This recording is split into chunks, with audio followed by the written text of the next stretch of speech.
ሰላም የእንጠይቅ ቤተሰቦች፣ እውነታዎች ተሰወሩ። ቁርአን የማያውቃቸው 5 የመጽሐፍ ቅዱስ እውነቶች። እውነት 1፣ የቤተ መቅደስ የእግዚአብሔር በፍጥረቱ መካከል ማደር ትምህርት ቁርአን በተሳሳተ መንገድ የሚያስተምረው ሳይሆን ጭራሽ የማያውቀውና ቁርአን ውስጥ የማታገኙት እውነታ ነው። ነቢያቶች ሁሉ ግን የሚናገሩት እውነታ ነው። ቁርአን ውስጥ እንዴት ሊገኝ እንዳልቻለ ስታውቁ በእርግጠኝነት ይገርማችኋል። ቤተ መቅደስና መስጊድ ምን ይለያያቸዋል? ምንስ አንድ ያደርጋቸዋል? የሚለውን አንዳንድ ሐሳቦች ኮሜንት ላይ እናስቀምጥ። መጽሐፍ ቅዱስ እግዚአብሔር ከሕዝቡ ጋር የሚኖር አምላክ ነው የሚል ታሪክ ያቀርባል። በማደሪያ ድንኳን፣ በቤተ መቅደስ፣ በሰው ሥጋ ውስጥ። ይህንን በመጽሐፍ ቅዱስ አስተምሮ የአምላክ በሁሉ ቦታ በአንድ ጊዜ መገኘት ወይንም ኦምኒፕሬዘንስ የሚለው ሐሳብ ግልጽ ያደርገዋል። ነገር ግን በእስልምና አላህ ሁል ጊዜ ከፍጥረቱ ሩቅ ነው። ዛሬ በእኛ ዘንድ እንደሚኖር የታወቀውን እግዚአብሔርና በቁርአንና ሐዲስ የማይታወቀውን እውነታ እናያለን። በመጽሐፍ ቅዱስ ውስጥ እግዚአብሔር ከኛ ጋር ነው። ዘጸአት ምዕራፍ 25 ቁጥር 8 በመካከላቸውም አድር ዘንድ መቅደስ ይስሩልኝ ይላል። ከዛ በኋላ የማደሪያው ድንኳን የሚለውን እሳቤ በሙሴ በቶራ ተዘግቦ እናገኛለን። አንደኛ ነገሥት ምዕራፍ 8 አጠቃላይ በምናይበት ጊዜ የእግዚአብሔር ክብር ቤተ መቅደሱን ሞላ ይላል። ይህም የዳዊት ልጅ በሆነው በጠቢቡ ሰለሞን በተሰራው ቤተ መቅደስ ውስጥ የነበረውን የእግዚአብሔር መገኘት ሲገልጽ ማለት ነው። እንዲሁም ኢየሱስ እንደ ቤተ መቅደስ ተገልጧል።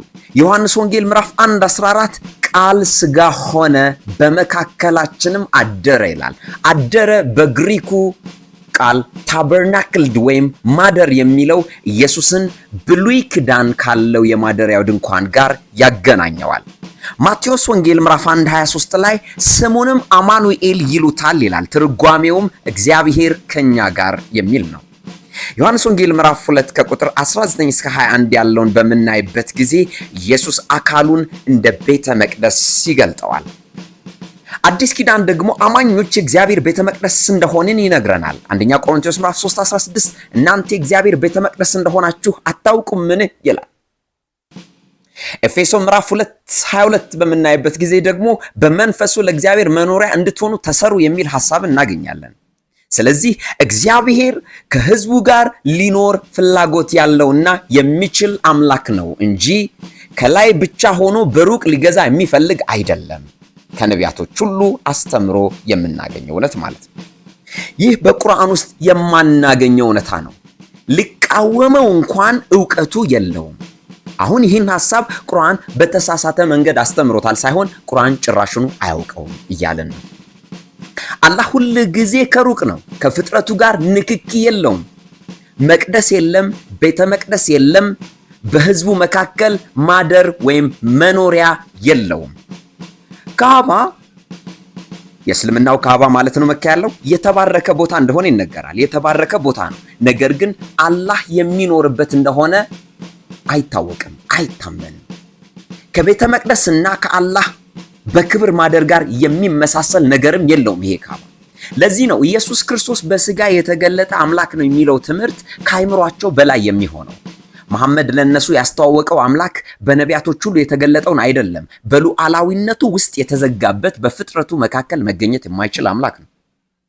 ለዚህ ነው ኢየሱስ አማኑኤል ነው ሰውም አምላክም ነው ስንል እንዴት የማይወሰነው አምላክ ውስን በሆነ የሰው አካል ውስጥ በሙላት ይገኛል ብለው ግራ የሚጋቡት ለምን? ቁርአን በዚህ እውነታ ላይ ምንም የሚናገራቸው ዕውቀት የለው። ስለዚህ እውነታ እንዲህ ልናስቀምጥ እንችላለን። የቤተ መቅደስ መኖር የሚለውን ሐሳብ ስናይ በመጽሐፍ ቅዱስ ውስጥ አዎ በግልጽ ነቢያቶች ሁሉ ተርከውታል። በቁርአን ውስጥ እና በሐዲስ ውስጥ አይታወቅም።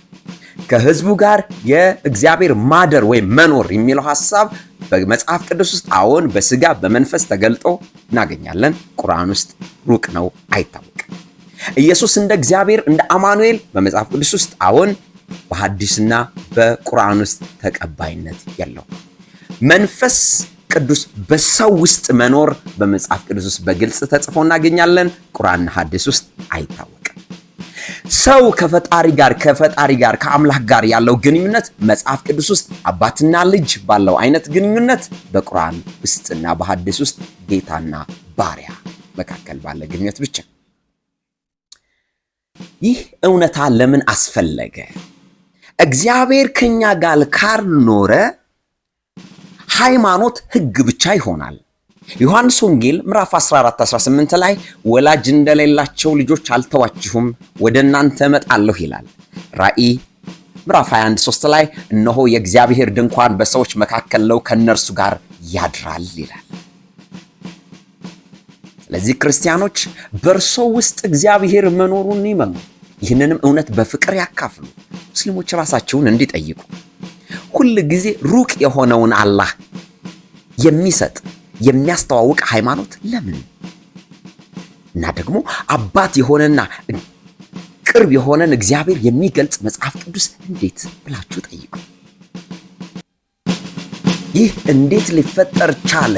ይህ ዕውቀት ከቁርአን እንዴት ሊጠፋ ቻለ? የሚለውን በቀጣይ ክፍል የምናይ ይሆናል። መልካም ቆይታ።